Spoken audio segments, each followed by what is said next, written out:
ദൈവത്തിന്റെ അതിപരിശുദ്ധമായ നാമം ഈ രാത്രിയിലും വാഴ്ത്തപ്പെടുമാറാകട്ടെ. കടന്നു വന്ന എല്ലാ വ്യക്തികളെയും ഓർത്ത് യേശുക്രിസ്തുവിനെ മഹത്വപ്പെടുത്തുന്നു.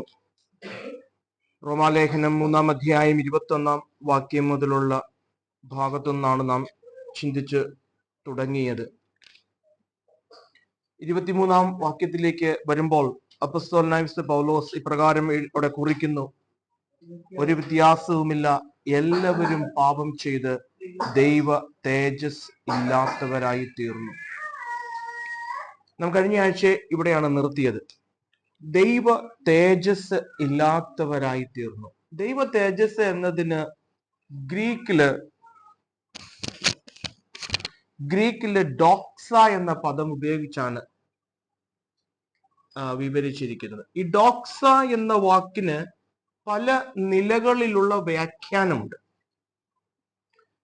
ഞാനത് കഴിഞ്ഞ ആഴ്ചയിൽ പറഞ്ഞു. 2-ാം അധ്യായത്തിന്റെ 7-ാം വാക്യത്തിലേക്ക് വരുമ്പോൾ, നല്ല പ്രവർത്തിക്ക് വേണ്ടുന്ന സ്ഥിരത പൂണ്ട് തേജസ്സും മാനവും അക്ഷയതയും അന്വേഷിക്കുന്നവർക്ക് നിത്യജീവൻ. അവിടെ ഒരു തേജസ്സിനെ കുറിച്ച് അപ്പോസ്തലൻ എഴുതുകയാണ്. ഇവിടെ പറഞ്ഞിരിക്കുന്നത് ഈ 2-ാം അധ്യായത്തിന്റെ 7-ാം വാക്യത്തിൽ നാം മനുഷ്യരാലുള്ള പുകഴ്ചയല്ല, ദൈവത്താലുള്ള പുകഴ്ച തന്നെ അന്വേഷിക്കണം. ദൈവത്തിന്റെ approval. What do you seek? നീ ദൈവത്താലുള്ള പുകഴ്ചയാണോ, ദൈവത്താലുള്ള അപ്രൂവൽ ആണോ നീ അന്വേഷിക്കുന്നത്? അതാണ് തേജസ് അന്വേഷിക്കുക എന്നതിന് അവിടെ പറഞ്ഞിരിക്കുന്ന അർത്ഥം. We seek an approval from God. തേജസ് അന്വേഷിക്കുക. എന്നാൽ ഈ 3-ാം അധ്യായത്തിന്റെ 23-ാം വാക്യത്തിലേക്ക് വരുമ്പോൾ, ഒരു വ്യത്യാസവുമില്ല, എല്ലാവരും പാപം ചെയ്ത് ദൈവ തേജസ് ഇല്ലാത്തവരായി തീർന്നു എന്ന് പറയുമ്പോൾ, ഇവിടെ പഠിക്കുന്ന വിഷയത്തോട് ചേർന്ന് പോകുന്നത് മറ്റൊരു അർത്ഥത്തിലാണ്. അവിടെ നാം മനസ്സിലാക്കുന്നത്, ദൈവ തേജസ് ഇല്ലാത്തവരായി തീർന്നു എന്ന് പറയുമ്പോൾ ദൈവത്തിന്റെ അനുരൂപത, ദൈവത്തിന്റെ സാദൃശ്യം, ദൈവത്തിന്റെ പ്രതിമ, ദൈവത്തോടുള്ള ആ ലൈക്ക്നെസ് നഷ്ടപ്പെട്ടു പാപം മൂലം. ദൈവ തേജസ് ഇല്ലാത്തവരായി തീർന്നു. ദൈവത്തോടുള്ള അനുരൂപത നഷ്ടപ്പെട്ടവരായി തീർന്നു പാപം മൂലം. ദൈവ തേജസ് ഇല്ലാത്തവരായി. അല്പം കൂടെ അതിനെ ഒന്ന് വിശദമാക്കുവാനായിട്ട് 1-2 വാക്യങ്ങൾ വായിച്ചാൽ അല്പം കൂടെ ക്ലിയർ ആവും. 1 കൊരിന്ത്യർ ലേഖനം 11-ാം അധ്യായം അതിന്റെ 7-ാം വാക്യത്തിൽ അപ്പോസ്തലൻ ഇപ്രകാരം എഴുതുകയാണ്: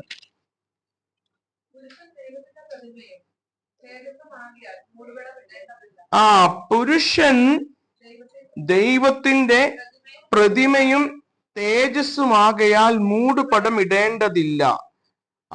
He is the image and glory of God. He is the image and glory of God. മനുഷ്യനെ ദൈവം തന്റെ സാദൃശ്യത്തിലും രൂപത്തിലും സൃഷ്ടിച്ചു എന്ന് ഉൽപ്പത്തി പുസ്തകം 21-ാം അധ്യായം 27-ൽ നാം വായിക്കുന്നുണ്ട്. 1:27 വായിക്കുന്ന, ദൈവം തന്റെ സാദൃശ്യത്തിൽ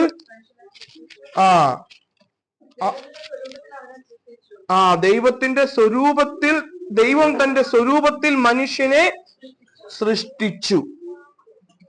അപ്പോ ദൈവ തേജസ് ഇല്ലാത്തവരായി തീർന്നു എന്ന് പറയുമ്പോൾ ദൈവത്തിന്റെ സ്വരൂപവും സാദൃശ്യവും ആ ലൈക്ക്നെസ്സും നഷ്ടപ്പെട്ടവരായി തീർന്നു. എന്താണ് ദൈവത്തിന്റെ സ്വരൂപം അല്ലെങ്കിൽ സാദൃശ്യം?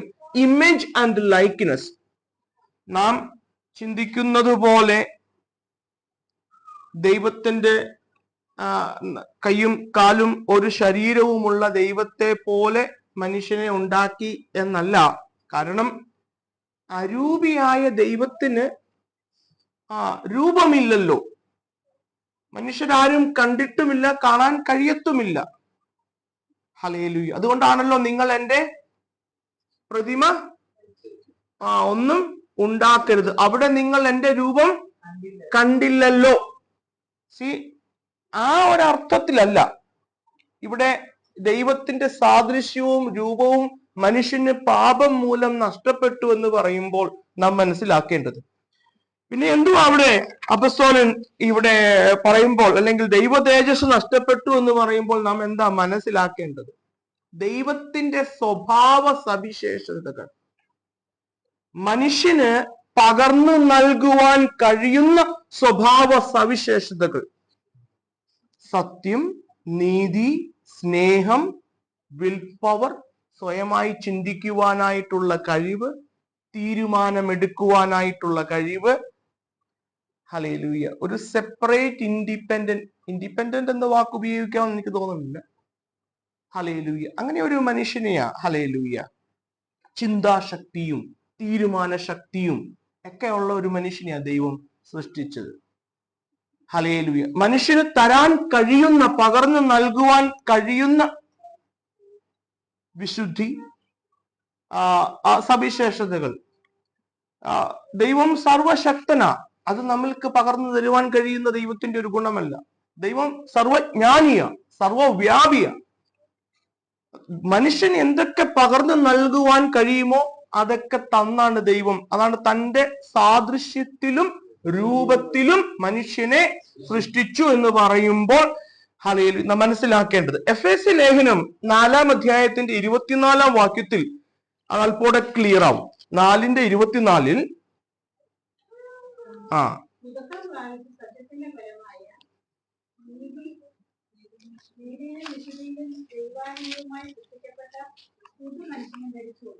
ഇവിടെ ഒരു പുതു മനുഷ്യന്റെ സൃഷ്ടിയെ കുറിച്ച് പറയുകയാ. ആ പുതു മനുഷ്യനെ എങ്ങനെയാ ദൈവം സൃഷ്ടിക്കാൻ ആഗ്രഹിക്കുന്നത്?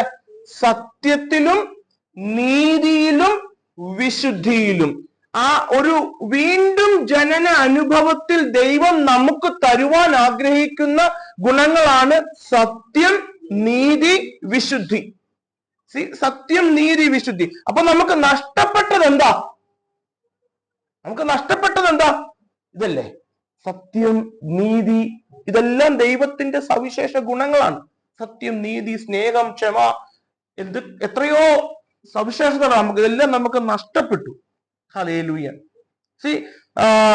സത്യം, നീതി, വിശുദ്ധി. പാപം മൂലം ദൈവ തേജസ് ഇല്ലാത്തവരായി തീർന്നു എന്ന് നാം പറയുമ്പോ ദൈവത്തിന്റെ ഈ ഗുണങ്ങളായ സത്യവും നീതിയും വിശുദ്ധിയും സ്നേഹവും ദൈവം ആഗ്രഹിക്കുന്ന, നമ്മളെക്കുറിച്ച് ദൈവം ആഗ്രഹിക്കുന്ന നിലയിൽ തീരുമാനിക്കാനുള്ള കഴിവും ദൈവം ആഗ്രഹിക്കുന്ന നിലയിൽ ചിന്തിപ്പാനായിട്ടുള്ള കഴിവ്, ഇതെല്ലാം നമുക്ക് പാപം മൂലം നഷ്ടപ്പെട്ടത്. ദൈവ തേജസ് പാപം മൂലം പോയി എന്ന് പറയുമ്പോ നമുക്ക് ഈ ഗുണങ്ങളെല്ലാം നഷ്ടപ്പെട്ടു എങ്കിൽ ഹല്ലേലൂയ, പാപത്തിൽ നിന്നുള്ള വീണ്ടെടുപ്പ് നടക്കുമ്പോൾ നമുക്ക് തിരികെ കിട്ടുന്നത് എന്താ? ഈ ഗുണങ്ങളാ തിരികെ കിട്ടുന്നത്. ഹല്ലേലൂയ. ദൈവത്തോട് അനുരൂപരായി തീരുകയാണ് നാം ചെയ്യുന്നത്. പാപം ചെയ്തപ്പോ എനിക്ക് നഷ്ടപ്പെട്ടത് ദൈവത്തോടുള്ള അനുരൂപതയാണ്, ഇമേജ് ആൻഡ് ലൈക്ക്നെസ് ആണ് എനിക്ക് നഷ്ടപ്പെട്ടതെങ്കിൽ വീണ്ടും ജനനത്തിലൂടെ എനിക്ക് ലഭിക്കുന്നത് അതല്ലേ? ദൈവത്തിന്റെ ഈ അനുരൂപത. ഹല്ലേലൂയ. എന്റെ പ്രിയരെ, ഈ നീതീകരണം, വീണ്ടും ജനനം, രക്ഷ എന്ന് പറഞ്ഞ ഏതെങ്കിലും ഒരു വേർപെട്ട സഭയുടെ അംഗമായിരിക്കുന്നതോ അല്ലെങ്കിൽ ഒരു സംഘത്തിലെ അല്ലെങ്കിൽ ഒരു സഭയുടെ പേര് രജിസ്റ്റർ, ഇതൊന്നും അല്ല എന്റെ പ്രിയരെ. അല്ലെങ്കിൽ ആരൊക്കെയോ പറഞ്ഞു അതുകൊണ്ട് ഞാൻ സ്നാനപ്പെട്ടു, വെള്ളത്തിൽ മുങ്ങി, അല്ലെങ്കിൽ റോമാലേഖനം 10-ാം അധ്യായത്തിലെ വാക്കേറ്റു പറഞ്ഞു. അങ്ങനെയല്ല.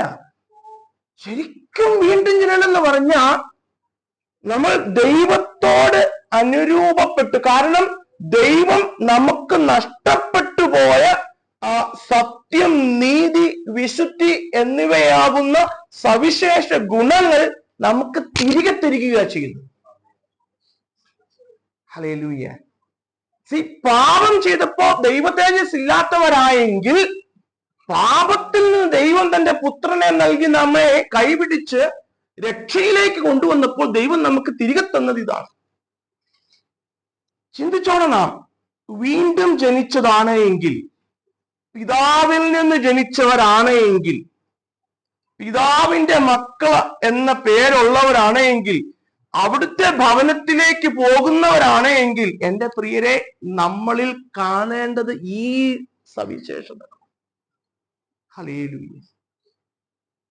എനിക്ക് സത്യത്തോടാണോ ആഗ്രഹം? എന്റെ ജീവിതത്തിൽ എനിക്ക് വിശുദ്ധിയോടെ നിൽക്കാനാണോ ആഗ്രഹം? എന്റെ ജീവിതത്തിൽ എനിക്ക് നീതിയാണോ ആഗ്രഹിക്കുന്നത്? ഹല്ലേലൂയ. ക്ഷമിക്കുവാൻ, സ്നേഹിക്കുവാൻ, പൊറുക്കുവാൻ, പങ്കുവയ്ക്കുവാൻ, ഈ ഗുണങ്ങളൊക്കെ എന്നിലുണ്ടോ? നമ്മളെ ചിന്തിച്ചു നോക്കി. ഇതൊക്കെ എന്നിൽ ഉണ്ട്. എന്റെ സ്ഥായിയായ ആഗ്രഹം ഇതിനോടാണ് എങ്കിൽ നമുക്ക് കൺഫേം ചെയ്യാൻ പ്രിയരെ, നമ്മള് ആ യാത്രയിലുള്ളവരാ. ഹല്ലേലൂയ. കൊലോസ്യ ലേഖനം 3:9-10, 3-ാം അധ്യായത്തിന്റെ 9-10 വാക്യങ്ങൾ വായിക്കുമ്പോൾ,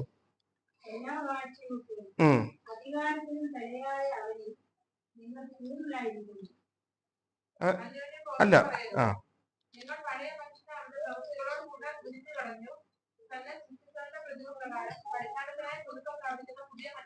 ഒരു പഴയ മനുഷ്യനെ കളയുകയും ഒരു പുതിയ മനുഷ്യനെ ധരിച്ചിരിക്കുകയും ചെയ്യും. കൊലോസ്യർക്ക് ലേഖനം എഴുതുന്ന അപ്പോസ്തലൻ പറയുക, നിങ്ങൾക്ക് പാപം ചെയ്ത് ദൈവതേജസ് ഇല്ലാതിരുന്നപ്പോൾ നിങ്ങൾ ഒരു പഴയ മനുഷ്യനായിരുന്നു എങ്കിൽ, നിങ്ങൾ വീണ്ടും ജനിച്ചപ്പോൾ ഒരു പുതിയ മനുഷ്യനെ ധരിച്ചിരിക്കുക. അതെന്താ? ദൈവത്തിന്റെ സവിശേഷ ഗുണങ്ങളുള്ള ഒരു മനുഷ്യൻ. ഹല്ലേലൂയ. ഈ ഒരു ചിന്ത, ഇതാ ശരിക്കും നമ്മുടെ ജീവിതത്തിൽ ദൈവം ആഗ്രഹിക്കുന്ന നന്മ.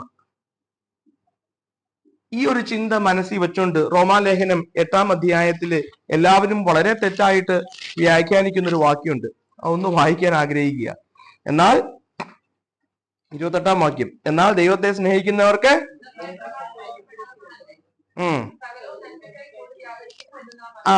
സകലവും നന്മയ്ക്കായി കൂടി വ്യാപരിക്കുന്നു. വളരെ മിസ് അണ്ടർസ്റ്റുഡ് ആയിട്ട് അല്ലെങ്കിൽ മിസ് ഇന്റർപ്രറ്റ് ചെയ്തിട്ടുള്ള ഒരു വാക്യമാണ്. ദൈവത്തെ സ്നേഹിക്കുന്നവർക്ക് നിർണയപ്രകാരം വിളിക്കപ്പെട്ടിരിക്കുന്നത് സകലവും നന്മയ്ക്കായി കൂടി വ്യാപരിക്കുന്നു. ഞാൻ ഇങ്ങനെ ഒന്ന് എക്സ്പ്ലെയിൻ ചെയ്താല്, സകലത്തിലും ദൈവം നന്മയ്ക്കായി പ്രവർത്തിക്കുന്നു. അപ്പൊ ചില മനസ്സിലാക്കാൻ എളുപ്പമില്ലേ?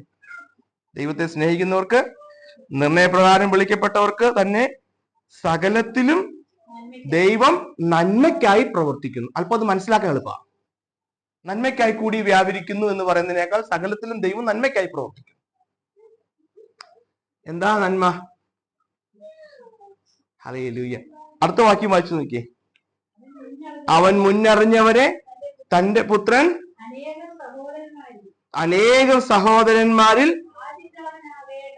ആദ്യജാതനാകേണ്ടതിന് അവന്റെ സ്വരൂപത്തോട് അനുരൂപരാകുവാൻ. ഈ നന്മയ്ക്കായിട്ട് ആ സകലതും ദൈവം സകലത്തിലും പ്രവർത്തിക്കുന്നതെന്ന് അവിടെ പറയുന്നത്. എന്താ നന്മ?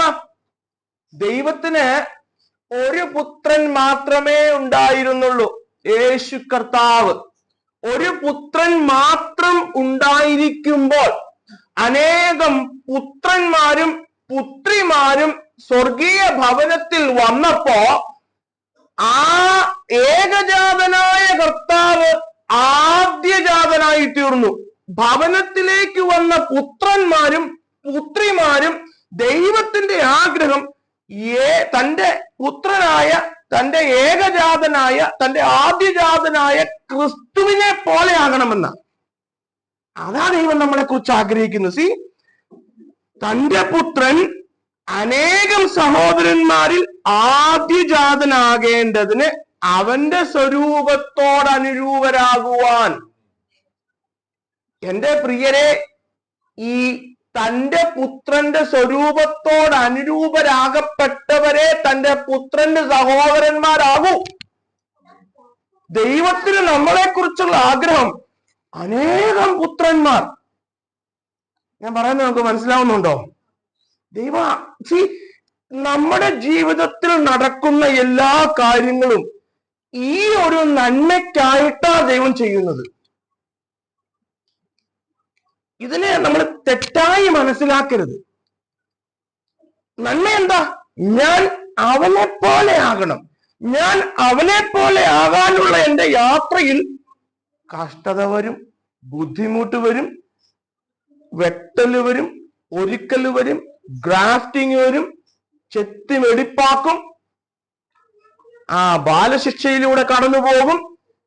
ഇതെല്ലാം ഉണ്ടായിരിക്കും. കാരണം എന്താ? ആത്യന്തികമായിട്ട് ദൈവം പറയുന്നത് നന്മേതാ?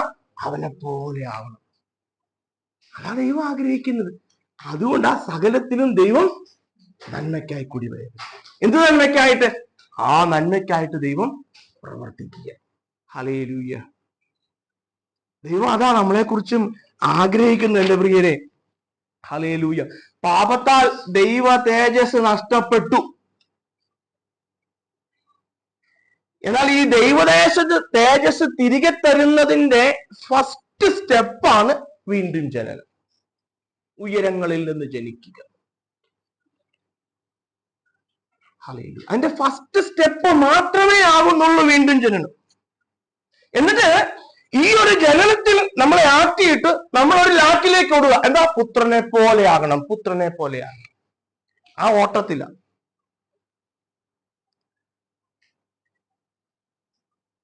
ഹല്ലേലൂയ. എന്റെ പ്രിയരെ, ആ നന്മയെ നമ്മൾ നോക്കുമ്പോ ഈ ടെമ്പററി ആയിട്ട് താൽക്കാലികമായിട്ട് നമ്മുടെ ജീവിതത്തിൽ വരുന്നതിലൊന്നും നമ്മൾ ഉടക്കി പോകരുത്. അതുകൊണ്ട് ആ ഒരു നന്മ ഞാൻ മുൻപിൽ കാണുന്നു എന്ന് ആരെങ്കിലും പറഞ്ഞ് നിങ്ങളുടെ അടുക്കൽ വന്നാൽ ഓർത്തോണം, പറഞ്ഞോണം, ആ നന്മയാ. വേറൊരു നന്മയും എനിക്ക് തോന്നുന്നില്ല നന്മയാണോ എന്ന്. തീർച്ചയായിട്ടും ദൈവം നമ്മുടെ ജീവിതത്തിൽ, നമ്മുടെ ഭൗതിക കാര്യങ്ങൾ, ഈ ലോകത്തിലെ കാര്യങ്ങൾ ദൈവം ഇടപെടും. ദൈവം ഞാൻ കഴിഞ്ഞ ആഴ്ച പറഞ്ഞല്ലോ, ദുഷ്ടന്റെ മേലും നീതിമാന്റെ മേലും ദൈവം മഞ്ഞും മഴയും പൊഴിക്കുന്ന, ദൈവം വിളിച്ചു വേർതിരിച്ച, ദൈവം തെരഞ്ഞെടുത്ത പുത്രന്റെ രക്തം കൊടുത്ത് വീണ്ടെടുത്തവരാട്ടോ. പുത്രന്റെ രക്തം കൊടുത്ത് വീണ്ടെടുത്ത് നമ്മളെ ദൈവം കരുതത്തില്ലേ? ഹല്ലേലൂയ. ചില കാര്യങ്ങളിലൊക്കെ താമസം വരുന്നുണ്ട് എങ്കിൽ എൻ്റെ പ്രിയരെ, ഹല്ലേലൂയ, ദൈവം നമുക്ക് ആ തക്ക സമയത്ത് നമുക്ക് കരുതും, ഒരുക്കും, നമ്മളെ നടത്തും. ഹല്ലേലൂയ. ചിലതൊക്കെ നമുക്ക് ഈ നമ്മള് ദൈവസന്നിധിയിലേക്ക് കടന്നു വരുന്ന ആദ്യ കാലങ്ങളിൽ നമ്മുടെ പ്രാർത്ഥനകൾക്കെല്ലാം ദൈവം ഉത്തരം തരും. കുറച്ച് കഴിയുമ്പോ പ്രാർത്ഥനയ്ക്ക് ഉത്തരം താമസിക്കും. കാരണം കുറച്ച് കഴിയുമ്പോ നിന്റെ ഉള്ളിൽ ഒരു അല്പം ബലം വന്നു എന്ന് ദൈവം അറിഞ്ഞു കഴിഞ്ഞാൽ പിന്നെ നിന്നെ പണിയാൻ തുടങ്ങും. ഹല്ലേലൂയ. പിന്നെ നമ്മളെ ആ കഷ്ടത എന്ന ആ ചക്കിലൂടെ കടത്തിവിട്ട് പുറത്തേക്ക് കൊണ്ടുവരുവാനായിട്ട്. ഹല്ലേലൂയ. അങ്ങനെയല്ലേ മക്കൾക്ക് നമ്മൾ ആദ്യകാലങ്ങളിൽ നമ്മൾ ചോദിക്കുന്നത് എന്തും കൊടുക്കും. പിന്നെയോ അങ്ങനെയല്ല.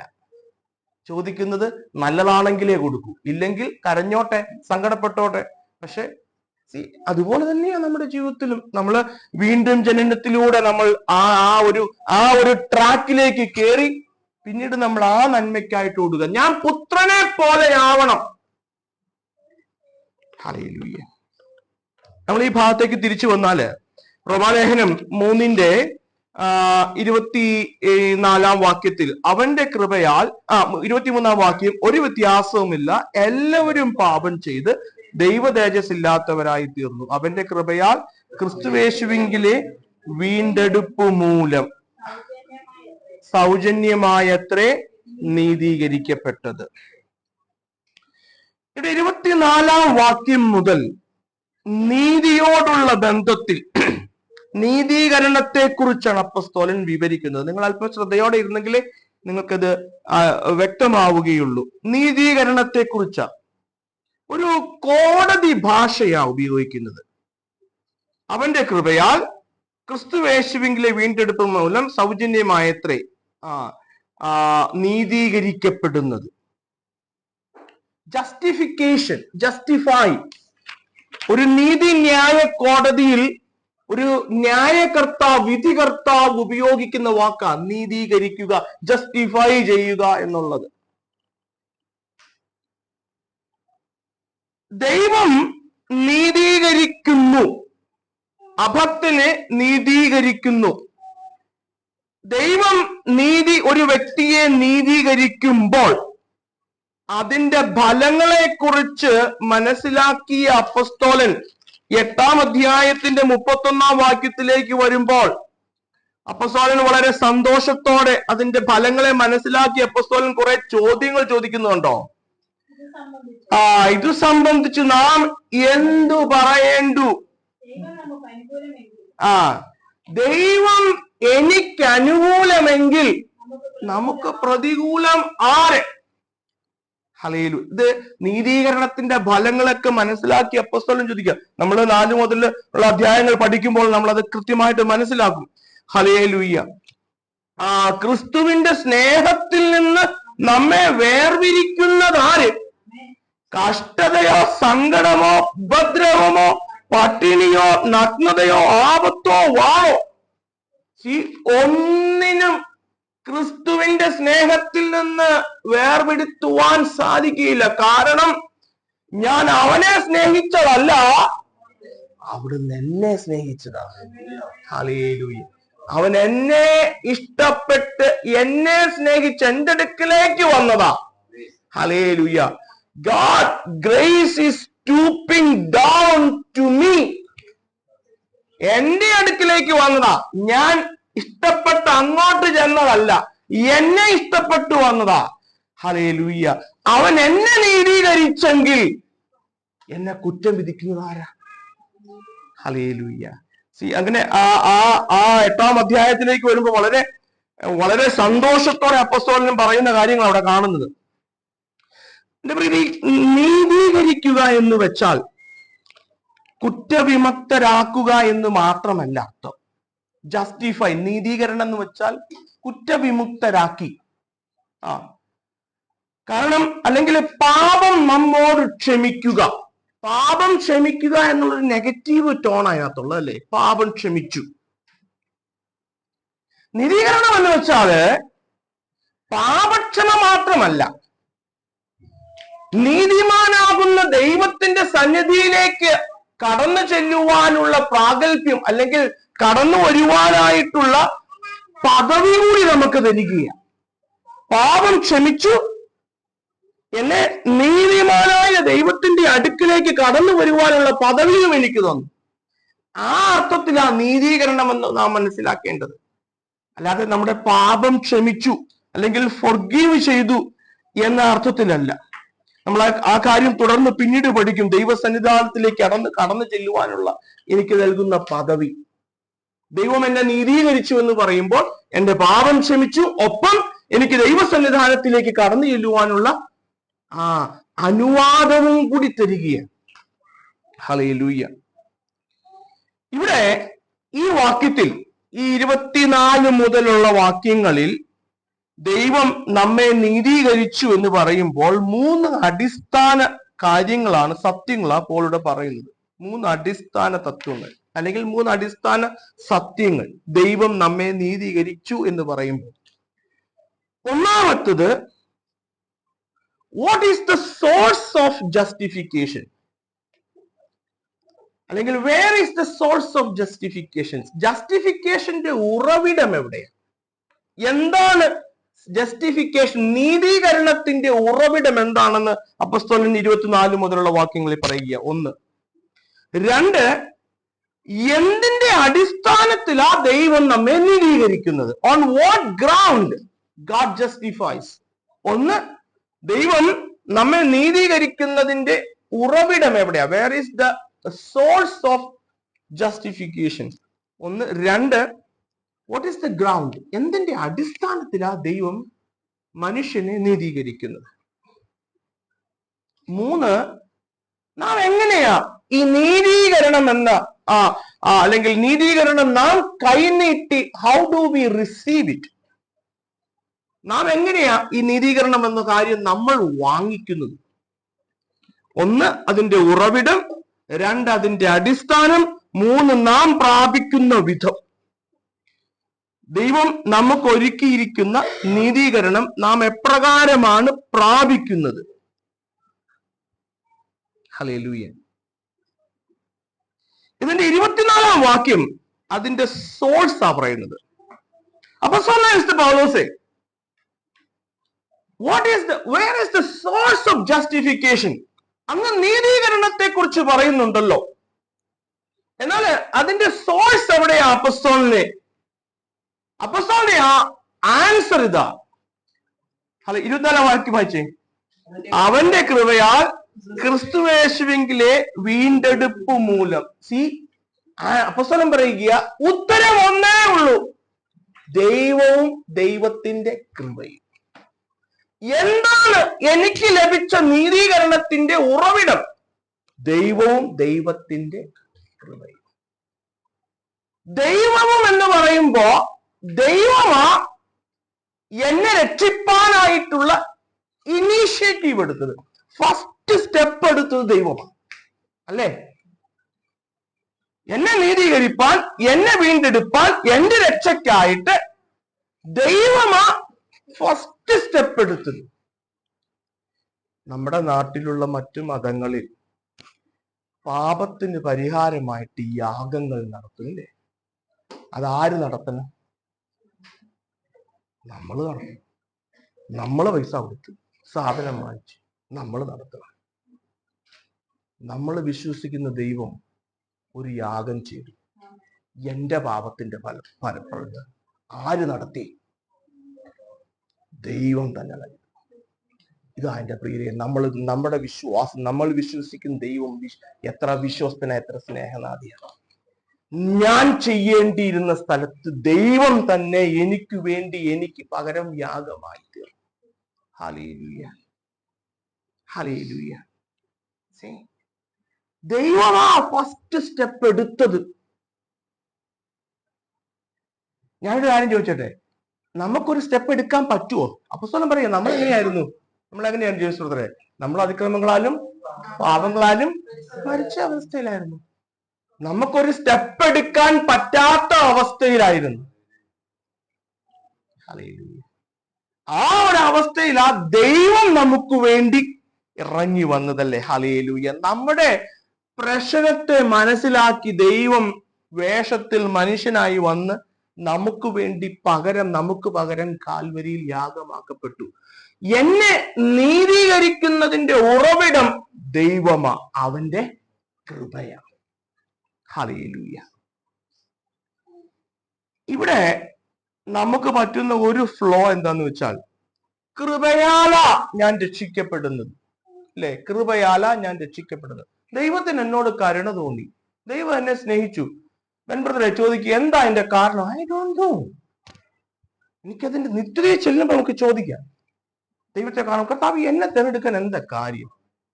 I don't no. ഹല്ലേലൂയ. കൃപയാലാ ദൈവം നമ്മളെ വിളിച്ചത്, കൃപയാലാ.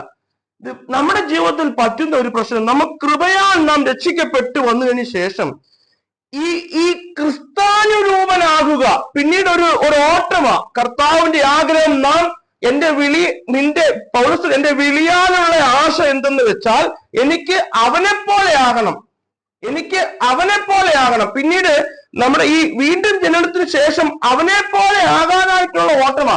ഈ ഓട്ടവും കൃപയാലാ. ഇവിടെയാണ് നമുക്ക് പറ്റുന്നൊരു ഒരു ഫോൾട്ട്. പിന്നീട് നമ്മുടെ പ്രവൃത്തിയാലല്ല, പിന്നെയും കൃപയാലാ. കൃപയാൽ തുടങ്ങി, കൃപയാൽ നടന്ന്, കൃപയാൽ അവസാനിക്കുകയാണ്. ഹല്ലേലൂയ. രക്ഷ മാത്രമല്ല, തുടർന്ന് നമ്മുടെ രക്ഷയിലുള്ള ജീവിതവും കൃപയാലാ.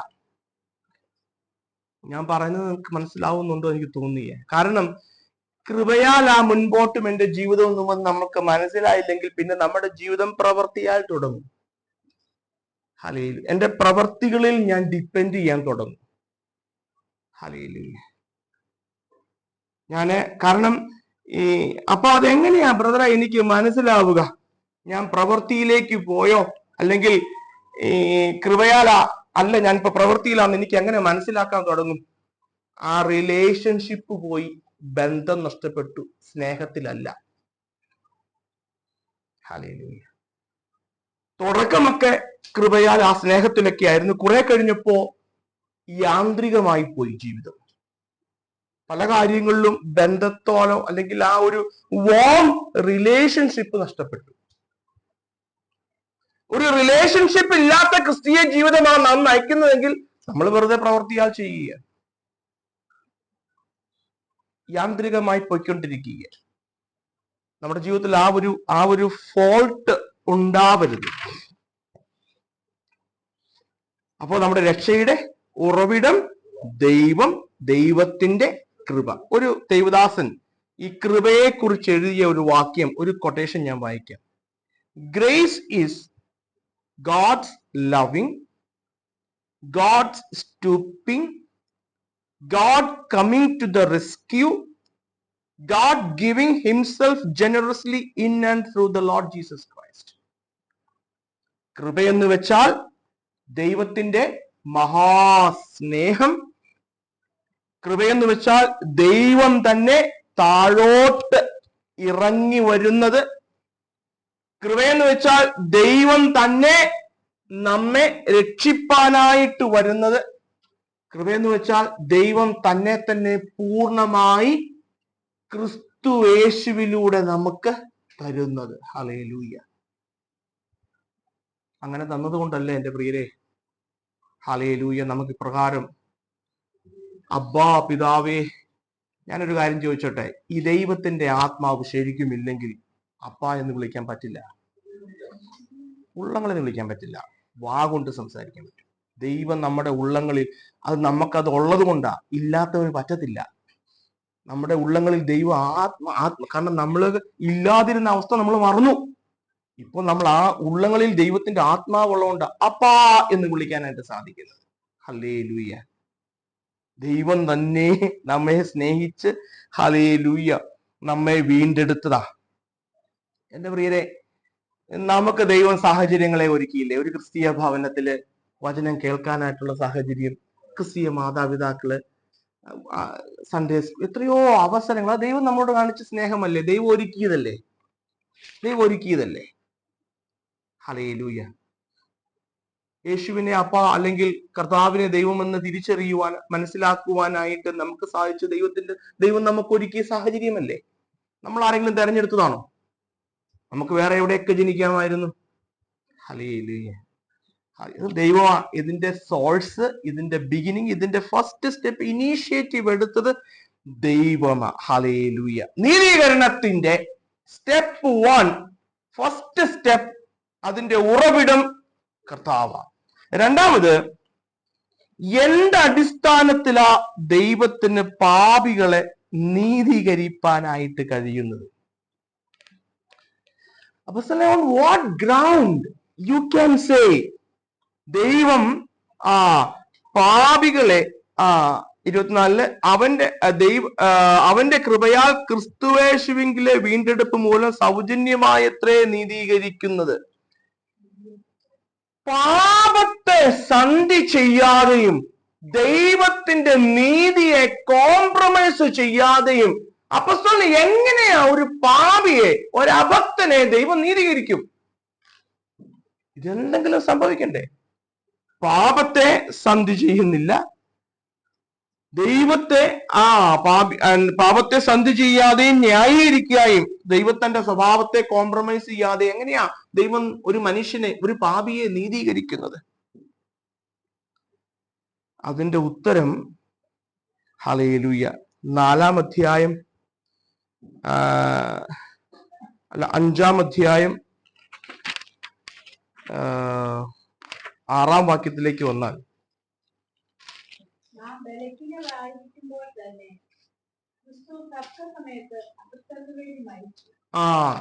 ക്രിസ്തു തക്ക സമയത്ത് അഭക്തർക്കു വേണ്ടി മരിച്ചു. അപ്പോസ്തലനെ അതിന്റെ അടിസ്ഥാനം, on what ground? Look at the cross. കാൽവരിയ അതിന്റെ അടിസ്ഥാനം. എങ്ങനെയാ പാപിയുടെ പാപത്തെ സന്ധി ചെയ്യാതെ, നീതിമാനായ ദൈവം തന്റെ നീതിയെ സന്ധി ചെയ്യാതെ എങ്ങനെയാ ഒരു പാപിയെ നീതീകരിക്കുന്നത്? Cross, Calvary. അത് അപ്പോസ്തലൻ പറയുന്നത് 24-ാം വാക്യത്തിൽ, ഹല്ലേലൂയ, കൃപയാൽ ക്രിസ്തുയേശുവിലെ വീണ്ടെടുപ്പ് മൂലം സൗജന്യമായത്രേ നീതീകരിക്കപ്പെടുന്നത്. നിങ്ങൾ 4-ാം അധ്യായത്തിന്റെ 5-ാം വാക്യം നോക്കിക്കേ. അഭക്തനെ നീതീകരിക്കുന്ന ദൈവം. അതെന്തൊരു സ്റ്റേറ്റ്മെന്റ് അല്ലെ? അഭക്തനെ നീതീകരിക്കുന്ന ദൈവം. അഭക്തൻ എന്ന് വെച്ചാൽ ആരാ? പാപി. ഭക്തി നമ്മൾ നേരത്തെ പഠിച്ചില്ലേ? ദൈവത്തോടുള്ള അഭക്തി പാപമായിട്ടാണ് നമ്മൾ നേരത്തെ പഠിച്ചത്. അഭക്തനെ പാപിയെ നീതീകരിക്കുന്നു. വളരെ സ്റ്റാർട്ട്ലിംഗ് ആയിട്ടുള്ള ഒരു സ്റ്റേറ്റ്മെന്റ് അപ്പോളോടെ പറയുന്നത്.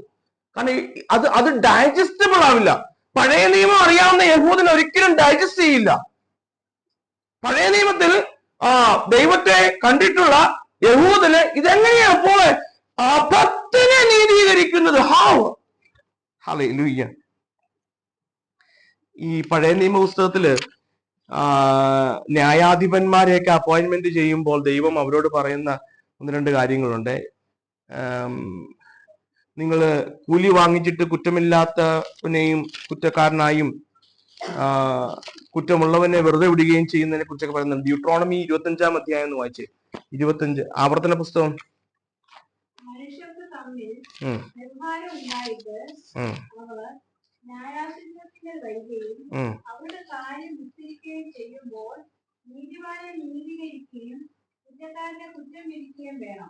നീതിമാനെ നീതീകരിക്കുകയും കുറ്റക്കാരനെ കുറ്റം വിധിക്കുക. പ്രത്യേകം എടുത്തവരോട് പറയുക നിങ്ങൾ എങ്ങനെ ആയിരിക്കണം.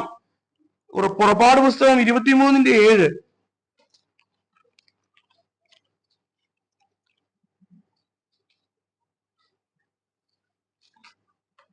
പുറപ്പാട് പുസ്തകം 23. കുറ്റമില്ലാത്തവനെയും നീതിമാനെയും കൊല്ലരുത്, ഞാൻ ദുഷ്ടനെ നീതീകരിക്കയില്ലല്ലോ. അയ്യോ, എന്താ ആന്റിയോട് എഴുതിയിരിക്കുന്നത്? ഞാൻ ദുഷ്ടനെ നീതീകരിക്കില്ലല്ലോ. എക്സോഡസില് പുറപ്പാട് പുസ്തകത്തിൽ ഞാൻ ദുഷ്ടനെ നീതീകരിക്കില്ല. റോമാലേഖനം 4-ാം അധ്യായത്തിന് 5-ാം വാക്യത്തിൽ പറയുക അഭക്തനെ നീതീകരിക്കുന്ന ദൈവം. ഹല്ലേലൂയ. എന്റെ അടിസ്ഥാനമായ സ്വഭാവം ഞാൻ ദുഷ്ടനെ നീതീകരിക്കത്തില്ല. പക്ഷെ പോൾ പറയുക ദുഷ്ടനെ നീതീകരിക്കുന്ന ദൈവം. എന്റെ പ്രിയരെ, എങ്ങനെ അഭക്തനെ ദൈവം നീതീകരിക്കും? നമ്മൾ വായിച്ചല്ലോ 5-ാം റോമാലേഖനം 5-6 നാം ബലഹീനനായിരിക്കുമ്പോൾ തന്നെ ക്രിസ്തു തക്ക സമയത്ത് അഭക്തനു വേണ്ടി മരിച്ചു. എത്ര പേർക്ക് പറയാൻ പറ്റും കർത്താവേ, ക്രിസ്തു എനിക്ക് വേണ്ടി മരിച്ചു? ഹല്ലേലൂയ. ക്രിസ്തു പാപിയായിരുന്നപ്പോൾ തന്നെ പാപിയായി എനിക്ക് വേണ്ടി മരിച്ചു. ഹല്ലേലൂയ.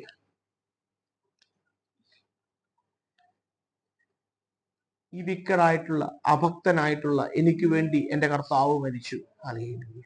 അതാ അതിന്റെ അടിസ്ഥാനം. ഓൺ ദാറ്റ് ഗ്രൗണ്ട് ഹല്ലേലൂയ പോൾ സേസ് ദൈവം അഭക്തനെ നീതീകരിക്കുന്നു. ഹല്ലേലൂയ. ഹല്ലേലൂയ. സ്തോത്രം. ഹല്ലേലൂയ. അതിന്റെ 3-ാമത്തെ ഭാഗത്തേക്ക് വരുമ്പോ, 3-ാമത്തത് എങ്ങനെയാ ഈ നീതീകരണം നാം കൈനീട്ടി മേടിക്കുന്നത്? എനിക്ക് തോന്നുന്നു നമുക്കത് വരുന്ന ആഴ്ചയിൽ നമുക്ക് അതിനെ കുറിച്ച് ചിന്തിക്കാം. ഹല്ലേലൂയ. ഇവിടെ ഈ ഭാഗത്ത് തുടർന്ന് അപ്പോസ്തലൻ പറയുവാനായിട്ട് ആഗ്രഹിക്കുന്ന വീണ്ടെടുപ്പിനെ കുറിച്ചും പ്രായശ്ചിത്തത്തെ കുറിച്ചും പുത്രനിലൂടെ പ്രദർശിപ്പിച്ച നീതിയെ കുറിച്ച് 25-ാം വാക്യത്തിൽ കൊണ്ട് വിശ്വസിക്കുന്നവർക്ക് അവൻ തന്റെ രക്തം മൂലം പ്രായശ്ചിത്തമാകുവാൻ ദൈവം അവനെ പരസ്യമായി നിർത്തിയിരിക്കുന്നു. ദൈവം തന്റെ പൊറുമയിൽ മുൻകഴിഞ്ഞ പാപങ്ങളെ ശിക്ഷിക്കാതെ വിടുക നിമിത്തം തന്റെ നീതിയെ പ്രദർശിപ്പിപ്പാൻ. ആ വാക്യം എനിക്ക് തോന്നുന്നത് നമുക്ക് 1-2 ആഴ്ചകൾ ചിന്തിക്കേണ്ടതുണ്ട്. ഹല്ലേലൂയ. ദൈവം എപ്രകാരമാ തന്റെ നീതിയെ പ്രദർശിപ്പിക്കുന്നത്? ഹല്ലേലൂയ. മോശ പിത്തള സർപ്പത്തെ ഉയർത്തി സർപ്പം സ്പർശനമേറ്റവർ പിത്തള സർപ്പത്തിങ്കിലേക്ക് നോക്കിയപ്പോൾ രക്ഷപ്പെട്ടതുപോലെ ദൈവം ഇന്ന് ഈ പാപമാവുന്ന ആ വിഷത്തിൽ നിന്ന് നമ്മെ രക്ഷിപ്പാൻ കാൽവരിയിൽ തന്റെ പുത്രനെ ഉയർത്തി നിർത്തിയിരിക്കുകയാണ്. ഹല്ലേലൂയ. തന്റെ നീതിയെ പ്രദർശിപ്പിച്ചിരിക്കുന്നത് എന്റെ പ്രിയരെ കാൽവരിയിൽ തൂങ്ങപ്പെട്ട കർത്താവിലൂടെയാ. ഹല്ലേലൂയ. ദൈവം അവിടെയാ തന്റെ നീതിയെ പ്രദർശിപ്പിച്ചിരിക്കുന്നത്. ആർക്കും മറുചോദ്യം പറയാൻ പറ്റാത്ത വണ്ണം തന്റെ പുത്രനെ കാൽവരിയിൽ തകർത്തിട്ട് നിങ്ങളെയും എന്നെയും നമ്മൾ അഭക്തരാകുന്ന പാപികളാവുന്ന നമ്മെ ദൈവം നീതീകരിച്ചിരിക്കുക. ഹല്ലേലൂയ. നമ്മുടെ കണ്ണുകളെ അടയ്ക്കാം, നമുക്ക് പ്രാർത്ഥിക്കാം.